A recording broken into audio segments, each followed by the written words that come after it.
Welcome back to the Explainer. So today we're stepping right out of the classroom and jumping straight into the cockpit. We're going to tackle a hands-on tutorial for a maneuver that absolutely tests your grip on aerodynamics and aircraft control. I'm talking about the gliding turn.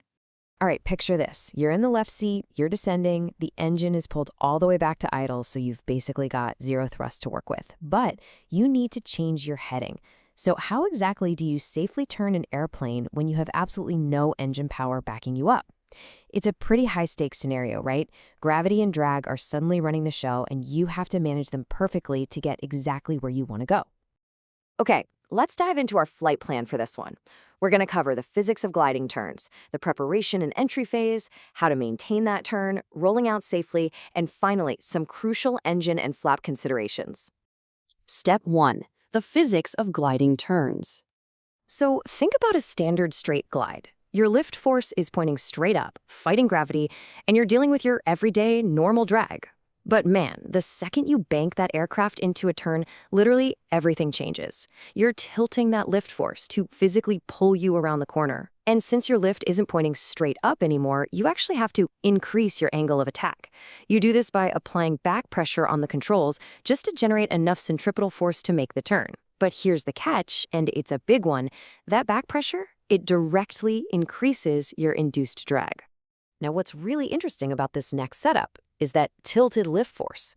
Because you've added drag by pulling back on the stick, your airspeed is naturally going to want to just bleed right off. So how in the world do you overcome this new drag and keep your best glide speed without an engine? Well, you have to actively lower the nose. You're essentially using a bigger chunk of the aircraft's weight to pull you forward through the air. And the result? You significantly steepen your descent. I mean, both your rate of descent and your angle of descent are going up. Moving on to phase 2, preparation and entry. Take a look at the very top of that curve there, right at position 1.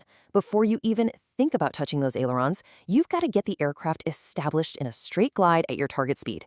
You know the drill. Make sure the plane is perfectly in trim, keep a really sharp lookout for traffic, and pick a distinct visual reference point way out on the horizon where you want to finish this turn. Once you're all set up, it's time for the entry phase. This is a super precise mechanical sequence. Bank, balance, and back pressure. First up, you roll into the bank with your ailerons. Now listen closely here because you absolutely do not want to exceed a 30-degree bank angle, especially when you're down near the ground. Why? Well, like we just talked about, banking increases your rate of descent, so steep banks at low altitudes are just incredibly dangerous. Second, you balance the turn with your rudder pressure. Keep that ball centered. And third, the tricky part. You let the nose drop just a hair to keep your descent speed up, while at the exact same time you're dialing in that necessary back pressure to actually carve out the turn. All right, phase 3, maintaining the gliding turn. Now, you might be thinking that once you're in the turn, you can just sit back and relax, but you can't.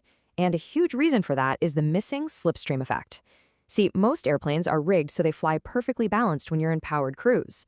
But when you pull that power back to a glide, that spiraling slipstream of air from the prop, it's just gone. So if you're flying a plane with a standard clockwise rotating prop, you literally have to hold steady left rudder pressure just to keep the nose from slipping out of balance and yawing all over the place. It's a constant manual workout for your feet. But hey, while your feet are busy dancing on the rudder pedals, something pretty awesome is happening with the ailerons. It's this brilliant little quirk of physics. In a normal level turn, the outer wing travels faster, right? Which creates an overbanking tendency. But because you are descending, that inner wing drops into a steeper flight path, which actually gives it a higher angle of attack. That's an underbanking tendency. The magic here is that these two aerodynamic forces pretty much cancel each other out completely.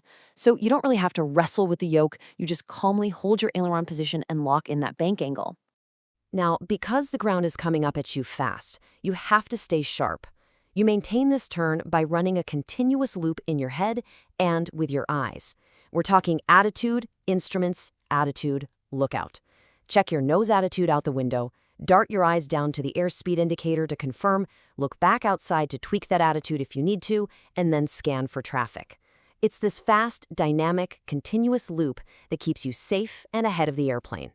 Which brings us to phase 4, rolling out safely. The real secret here is that you do not wait until your nose is pointed straight at your target to start leveling the wings. You've got to anticipate it. A solid rule of thumb is to start your rollout early by a number of degrees equal to roughly 1/3 of your bank angle. The rollout is basically the mirror image of your entry. You roll the bank off with the ailerons, tweak your rudder pressure to stay perfectly coordinated as those aerodynamic forces shift around again. And finally, and this is absolutely crucial, you apply a little back pressure to raise the nose. You have to bring the nose back up into that original straight glide attitude. Otherwise, your airspeed is just going to shoot right through the roof. Finally, Section 5, Engine and Flap Considerations. When you're stuck in a prolonged glide, your engine is essentially just idling out there in a blast of freezing wind. So for every 500 to 1,000 feet of altitude you lose, you need to briefly and smoothly advance that throttle from idle up to cruise power and then right back down again. Why? Well, it clears out any spark plug fouling that might have built up, and it keeps the engine oil nice and warm. If you skip this little housekeeping step, the engine might just sputter and die on you when you finally push the throttle forward to climb out. And a quick word of warning on flaps before we wrap up. The physics we just covered for a clean gliding turn, they stay exactly the same when you drop the flaps, but the effects are wildly amplified. Extending those flaps is going to drastically increase your rate of descent and steepen your flight path like crazy. Because of that, it's a move you strictly reserve for when you're on final approach, or maybe in a forced landing and you are 100% absolutely certain you can glide all the way to your aim point. At the end of the day, a gliding turn is just this beautiful, delicate balancing act of pitch, roll, and yaw, entirely without the safety net of engine power. That higher rate of descent? It's an inescapable fact of the maneuver. So I'll leave you with this to ponder. With gravity accelerating your descent in every single banked turn, are you actually staying ahead of the airplane, or is the airplane just taking you for a ride? Keep that attitude, instruments, attitude, lookout loop running. Respect the physics of your drag, and you're going to carve perfect, powerless turns every single time. Thanks for hanging out with me on this explainer, and I will catch you in the next one.